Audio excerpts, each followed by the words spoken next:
מאוחדים, עם ישראל חי, בעליות בירידות גם בשעות הכי קשות. Erev Tov, Shalom Uvracha, Parashat Devarim cette semaine, et bien évidemment c'est aussi en cette veille de Tisha B'Av, on espère que Kadosh Baruch Hu il sera Merachem Aleinu et que éventuellement qu'il puisse annuler ce jeûne d'Ezrat Hashem si on réalise un petit peu quel est le travail qu'on se doit d'accomplir d'Ezrat Hashem. Dans tous les cas, Sefer Devarim, comme on le sait, alors il a un surnom, il s'appelle aussi le Mishneh Torah. C'est l'occasion pour Moshe Rabbeinu de répéter un petit peu tout ce qui s'est passé au travers des autres Sfarim de la Torah. Et comme le mentionne le Ramban dans son introduction au Sefer Devarim, il écrit ainsi: Ha-Sefer Hazeh Yevaer bo Moshe Rabbeinu ledor hanichnas la'aretz. Dans ce livre, Moshe Rabbeinu va expliquer à toute cette génération qui va rentrer, qui s'apprête à rentrer en Eretz Israël, Rov mitzvot ha-Torah tzrichot le-Israël, la majorité des mitzvot que les béné Israël auront besoin d'accomplir. Ukvar neemru lo kulan besinai. Et malgré le fait que toutes ces mitzvot ont déjà été enseignées au Har Sinai, be'ohel moed, bashana rishona kodem hameragelim, avant la faute des Meragelim, alors toutes ces mitzvot ont déjà été enseignées. Et c'est une des raisons pour lesquelles, dans ce livre, alors on ne va jamais voir ce qu'on a l'habitude de voir dans les autres Sfarim, Vaidaber Hashem el Moshe les morts, ou bien Tzav et Bnei Israël, ou bien Daber el Bnei Israël, puisque finalement ici ce n'est qu'une répétition. Le Chinuch cite qu'il y a 200 mitzvot rien que dans le livre de Devarim. Et donc, le Sfat Emet, pour terminer, le Sfat Emet nous dit quelque chose, une perle. Il nous dit que le Sefer Devarim, alors il ressemble justement à Tfilin Shel Yad. Comme on le sait, il y a une différence entre Tefilin Shel Yad, ce qu'on met sur le bras, et Tfilin Shel Rosh, puisque Tfilin Shel Yad, il n'y a qu'un seul parchemin qui est attaché, qui vient être lié justement dans le bras, pendant que dans Tfilin Shel Rosh, il y a 4 compartiments, 4 parchemins différents qui sont justement Keneged, Bereshit, Shemot, Vaikra et Bamidbar. Et justement, parce que ce livre de Devarim, c'est une seule entité qui vient justement répéter, comme on le sait, et Moshe Rabbeinu va s'adresser à tout le clan d'Israël en même temps, d'Aber. Donc ici, Moshe Rabbeinu, il va s'adresser à tous les béné Israël.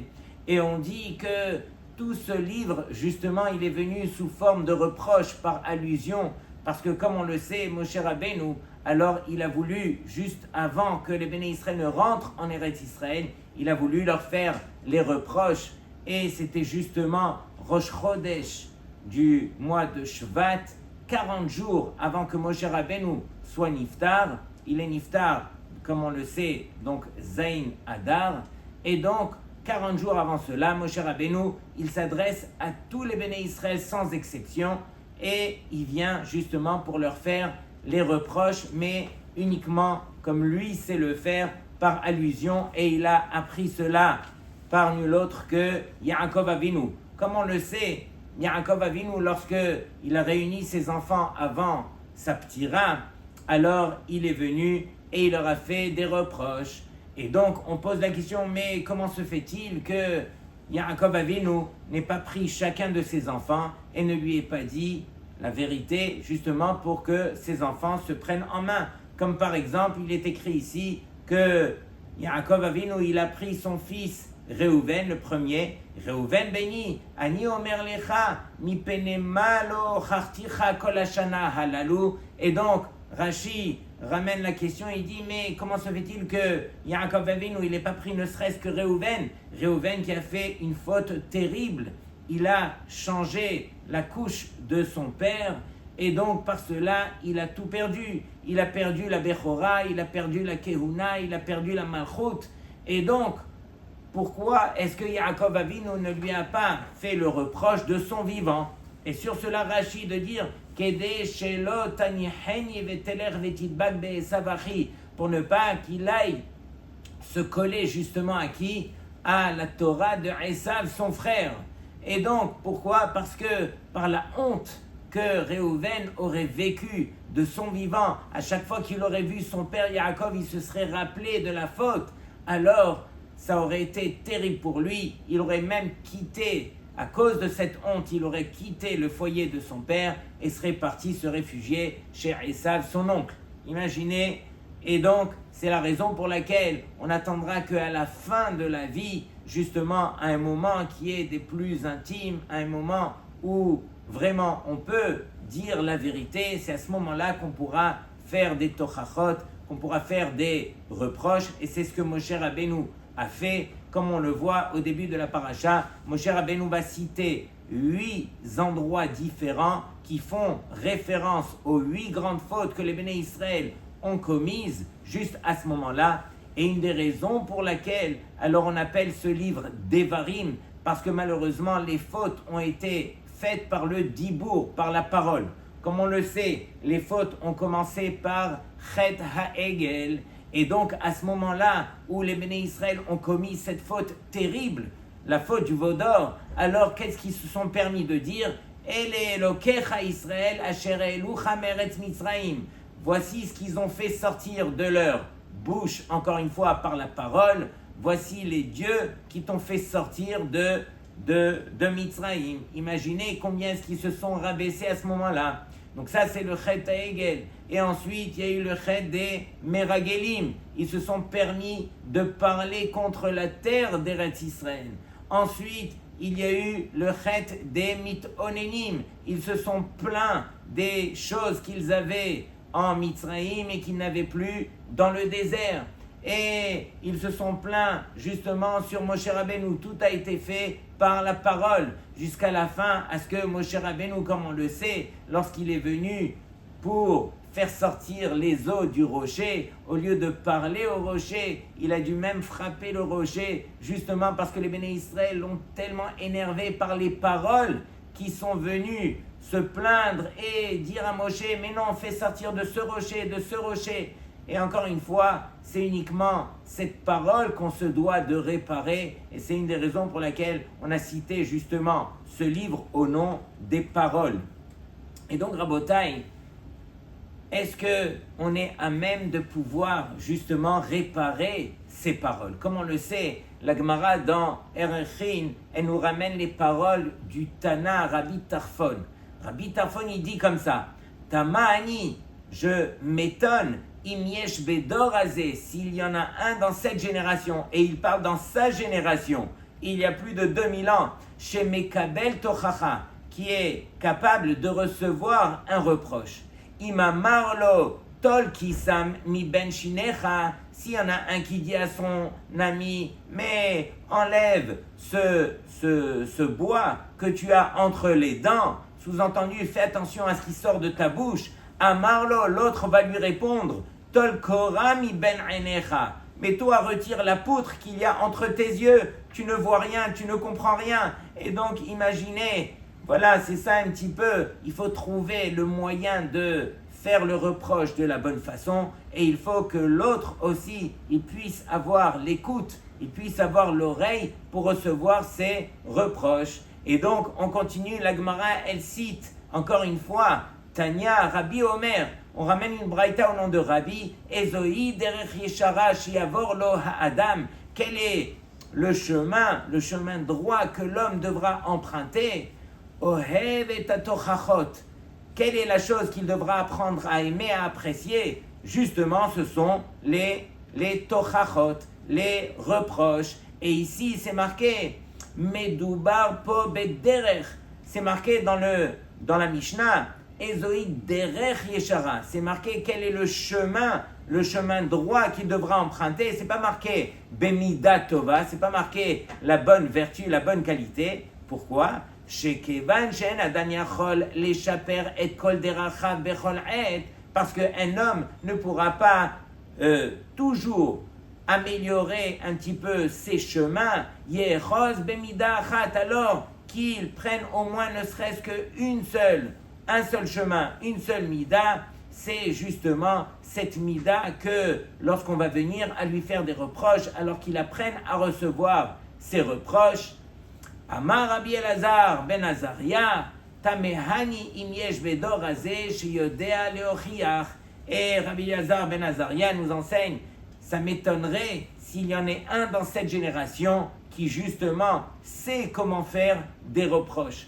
Et donc, tout ça pour dire que c'est très très compliqué. On termine avec les paroles de Rabbi Elazar, Rabbi Shimon, Keshem she mitzvah la adam lomar davar hanishma, de même qu'il y a une mitzvah à l'homme de dire qu'est-ce qui sera écouté, car mitzvah à la adam shelo lomar she'eno nishma. De même, il y a une mitzvah à l'homme de ne pas dire les choses qui ne seront pas reçues, qui ne seront pas écoutées. Rabbi Abba Omer, Chova, c'est une obligation chez Nehemar, Al tochach letz penisna ekas. Donc c'est marqué dans le Michelet, Shlomo HaMelech il dit, ne fais pas de reproche à celui qui va te railler, le moqueur, ne lui fais pas de reproche. Penisna eka, de peur qu'il va venir à te haïr. Hochach la chacham ve'haveka, et justement fais des reproches au chacham et lui il t'aimera. Et donc quelque part on est dans cette situation rabotaille où on se doit de corriger un petit peu tout ce qui peut sortir de notre dibour, justement pour permettre au Béné Israël de réparer leurs fautes, pour permettre à Kadosh Baruch Hu de reconstruire son Beth Amikdash.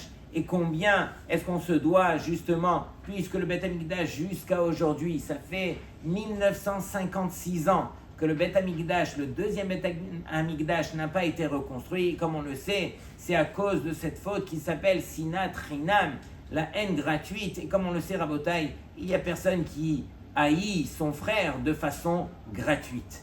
C'est uniquement parce que son frère peut-être lui a fait quelque chose qui est justifié, il lui a fait du mal, il a parlé mal contre lui, que malheureusement, ça crée de la haine, ça crée de la différence.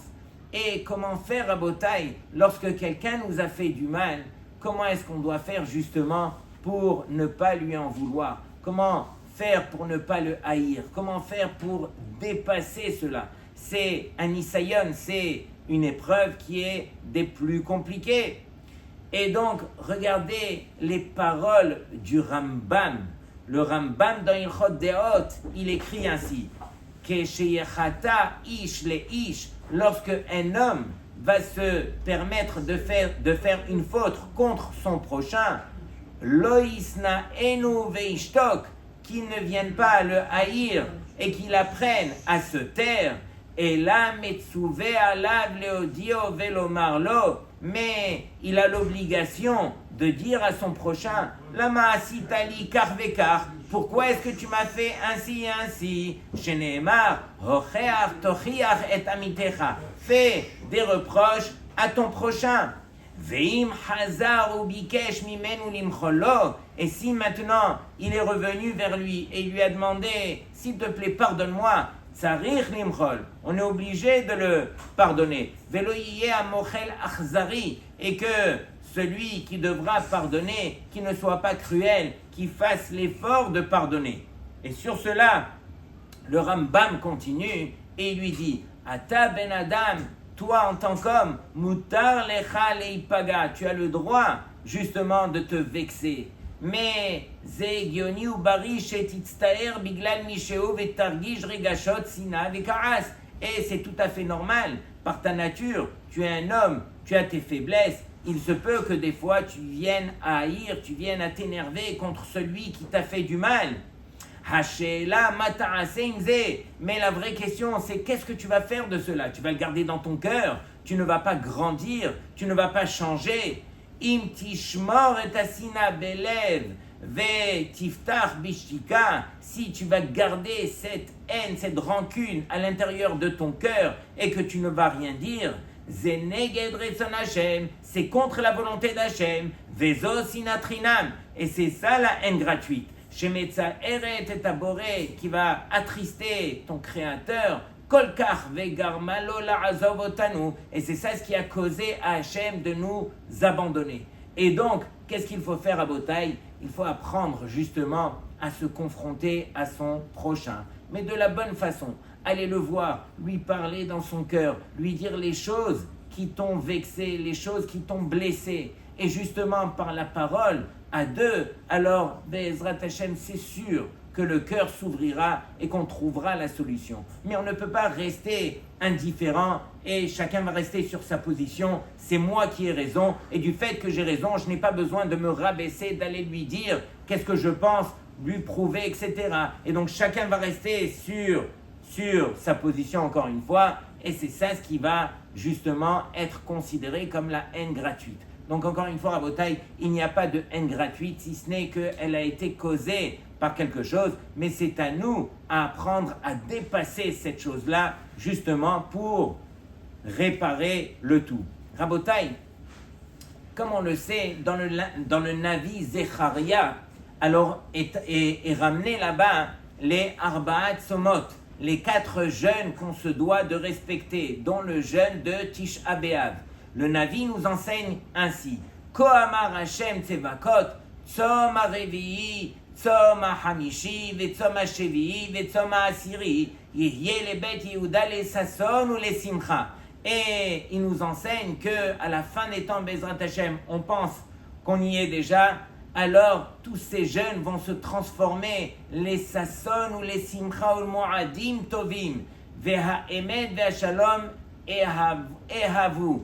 Et donc, on arrivera justement à transformer ces jeûnes terribles par des yamim de simcha. Mais Rabotaï, ce que je voulais partager avec vous, ce sont les paroles du Bnei Issachar justement sur le Navi. Lorsque le Navi vient pour citer les tzomot, les jeûnes, il nous parle de tzom harevi. Il va faire le compte des mois et non pas le compte des dates. Tzom HaRevi'i fait référence au 17 Tammuz. Il aurait dû nous parler directement du 17 Tammuz. Tzom HaHamishi, c'est le 9 du mois de Av, Tisha B'Av. Tzom HaShevi'i, c'est Tzom Gedalia, le Gimel Tishrei. Et Tzom HaAsiri, c'est le Asara B'Tevet. Pourquoi est-ce qu'il ne nous a pas donné des dates directement?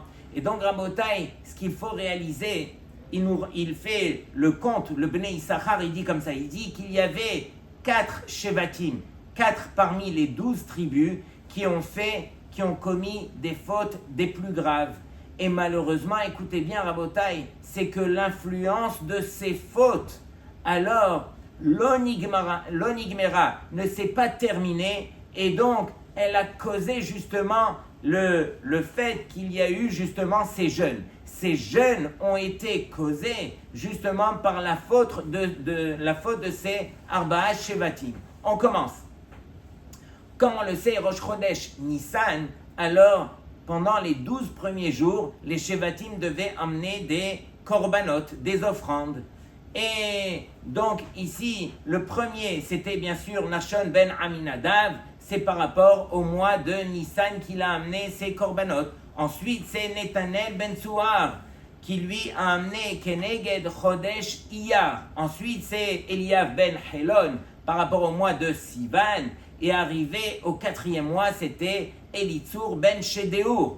Et lui vient de la tribu de Réhouven. Et comme on le sait, alors la tribu de Réhouven, c'était les premiers à s'associer à qui? À nul autre que Korach, qui s'est levé contre Moshe Rabbeinu. Et Rabotaï, si on a eu ce jeûne de Tzom HaRevi'i le 17 Tammuz, c'est justement parce que cette tribu a fauté. L'influence de sa faute, elle a causé au travers de l'histoire des Bnei Israël qu'il y aurait ce jeûne. Et donc, ensuite, c'était Shelumiel ben Tsurishadai de la tribu de Shimon. Comme on le sait, la tribu de Shimon, c'est eux qui ont transgressé la faute grave des Bénot, Moab. Et donc, ici, c'était une faute qui était causée à cause de la Tava. Et donc, lorsque un homme, il a de la Tava, il a du plaisir, alors il s'imagine, il est marguiche, il ressent Ani, il n'y a que moi, il n'y a que mon centre d'intérêt, c'est moi le plus important. Sur cela, Akadosh Baruch Hu, il lui dit à l'homme, assis-toi et tu vas t'asseoir par terre et tu vas ressentir qu'après 2 minutes où tu es déjà assis par terre, déjà tu as déjà très mal au dos. Et donc tu vas retrouver un petit peu ta forme qui est la tienne. Arrête de t'imaginer que tu es celui Ani, tu n'es rien du tout. Et donc à cause de cette faute, alors on a eu ce tzom de Tisha B'Av. Ensuite, c'est Elishama ben Amihud de la tribu de Ephraïm qui lui a emmené le korban. Il a emmené le korban le 7e mois et c'est Keneged, le mois de Tishri, où il y a eu le tzom de Gedalia. Pourquoi? Parce que les premiers qui ont emmené le Pesel, c'est-à-dire, comme on le sait, Yerovam ben Nevat, alors de la tribu de Ephraïm, il est venu et il a fait fauter les Béné Israël. La première tribu qui ont fait rentrer la Avodah Zara justement chez eux, c'était la tribu de Ephraïm. Et donc, les Béné Israël étaient protégés jusqu'au temps de Gedalia ben Ahikam. Jusque-là, il y avait encore un espoir. Aussitôt qu'ils ont tué Gedalia ben Ahikam, alors c'est là que la terre d'Eretz Israël a été détruite dans le sens qu'il n'y avait plus ni un oiseau, ni une forme de vie en Eretz Israël, aussitôt que Gedalia ben Ahikam a disparu. Et donc, d'où le tzom à Shevi'i, et donc, encore une fois, la répercussion de la faute. Dernier tzom, Chodesh HaAsiri, c'est Keneged Shevet Dan, la tribu de Dan, qui, le nasi était Achiezer ben Amishadai, et donc c'était les premiers qui, justement, alors ils ont accepté de faire entrer leur Avodah Zara chez eux, encore une fois, et donc il y a eu Kenegedze, il y a eu le Matzor, il y a eu justement le fait d'entourer le siège de Yerushalayim, et donc, encore une fois, ça va être le Tzom HaAsiri, Asara Betevet, et donc, justement, pour réaliser que toutes ces fautes, alors elles ne sont pas gratuites, elles ne disparaissent pas. Il y a l'influence de la faute qui fait justement que le Ben Israël, s'il ne se réveille pas, alors malheureusement, il va flancher. Et donc, Rabotai, écoutez cette histoire. Il y avait un Bachor Yeshiva qui malheureusement a dépassé les limites. Tous les rabbanim se sont concertés entre eux et il avait fait des choses très graves et ça avait de la mauvaise influence parmi les autres Bachorim de la Yeshiva et ça y est, on a décidé de le renvoyer de la Yeshiva. Et donc, bien sûr qu'on fait très attention avant de renvoyer un Bachour de la Yeshiva, mais là il avait dépassé les limites et donc le Rosh Yeshiva s'est adressé au Mashgiach et il lui a dit, regarde, c'est toi, tu le sais, tu sais bien le faire dans tes mots, tu irais voir le Bachour et tu lui dis de prendre toutes ses affaires et de rentrer chez lui. On est obligé de le renvoyer. C'est ce que le Mashgiach il fait, il se prépare, il va voir le Bachour, il ne veut pas le vexer, il sait comment le dire et en fin de compte, il lui dit prends tes affaires et tu t'en vas. Et quelque temps après, alors le Bachour il revient chez le Mashgiach et il lui dit le Rosh Shiva m'envoie chez vous parce qu'il m'a demandé de revenir, de reprendre toutes mes affaires et de revenir à la Yeshiva. Et là, le Mashgiach ne comprend plus rien et donc il va voir le Rosh Shiva et lui dit « Mais c'est toi-même qui m'as ordonné d'aller lui dire qu'il est renvoyé. » Alors il lui dit « Je dois te raconter. » Il lui dit « Oui, non, mais j'imagine, il est revenu chez toi, il a pleuré. » Il dit « Non, je vais te dire la vérité. C'est vrai qu'il est venu chez moi et il a pleuré, mais quand j'ai vu ses pleurs, j'ai pensé aux pleurs des autres Bachorim à qui il cause autant de tort et je n'ai pas baissé la tête. Pour moi, il continuait je devais le renvoyer. Et donc, là, à partir de là, alors, il a commencé à me dire « Mais qu'est-ce que je vais devenir et tout ça, j'ai tellement honte. » Et quand j'ai entendu qu'il avait tellement honte et qu'il le prenait à cœur à ce point, alors j'ai dit « Je ne pourrai pas rester et causer une autre destruction du Beth Amikdash. » Comme on le sait, à cause de Kamsa et Bar Kamsa, toute l'histoire qu'on connaît, à cause de la haine, à cause de la honte qui a été causée, justement parce que les Chachamim de cette époque, alors n'ont rien dit au moment où Bar Kamsa a été voilà, il a eu la honte. Alors, à ce moment-là, alors c'était la goutte qui avait fait déborder le vase et qui a causé justement la destruction du Beth Amikdash.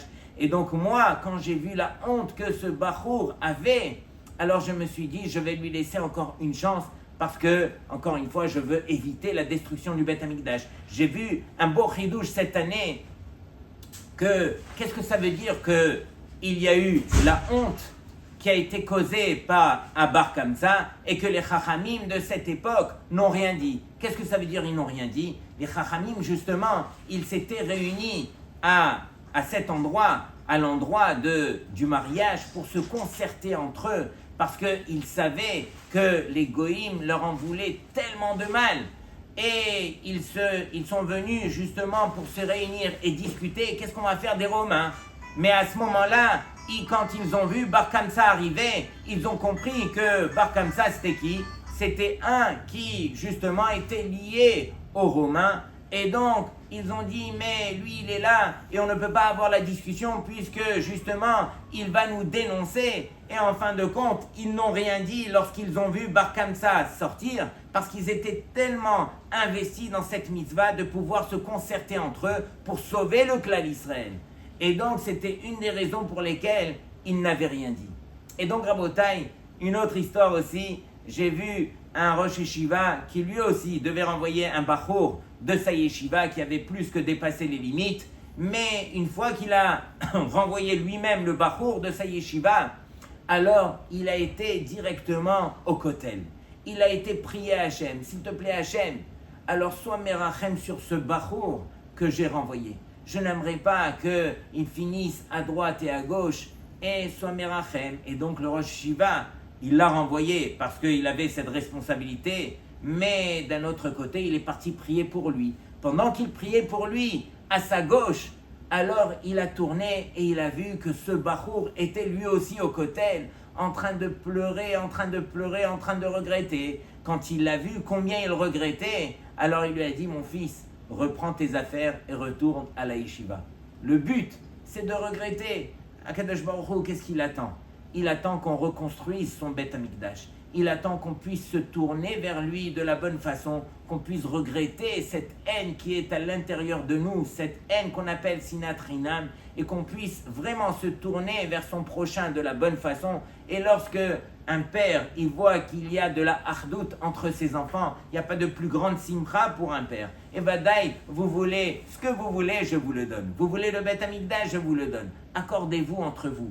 Et Rabotai, le Shulchan Aruch nous enseigne, tout au début du Shulchan Aruch, il est écrit dans Siman Aleph, Seif Gimel, Ra'ui lechol yere shamayim sheyehe metzer vedoeg al chorban bet hamikdash. Il conviendrait à tout celui qui s'imagine qu'il y a un petit peu de yirat shamayim, de crainte du ciel, alors qu'on doit s'attrister, qu'on doit être doeg, qu'on doit vraiment se prendre la tête sur quoi? Sur la destruction du Beth Amikdash. On est obligé, Rabotai, on ne peut pas faire semblant. C'est vrai que c'est une période qui est difficile, c'est une période qu'on a envie de mettre de côté très vite et à la limite passer aux vacances. Mais c'est une période qu'on se doit de vivre de la même façon que toutes les périodes de l'année, on apprend à les vivre et on évite de les subir. Ça, c'est une période qu'on se doit de réaliser. Et le Shulchan Aruch s'adresse à nous non pas uniquement dans cette période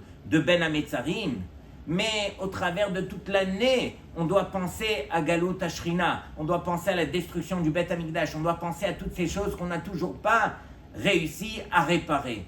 Et le Mishnah Berurah ramène les paroles du saint Arizal, Rabbi Yitzhak Luria Ashkenazi, que c'est sa hiloula ce soir.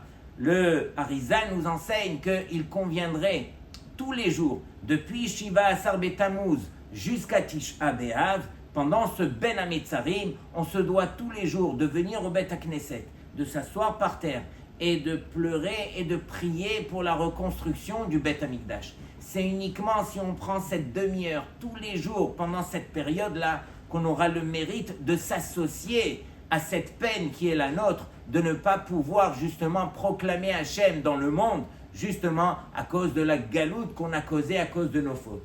Et je terminerai justement par les belles paroles que j'ai vues ici, si je les retrouve, oui.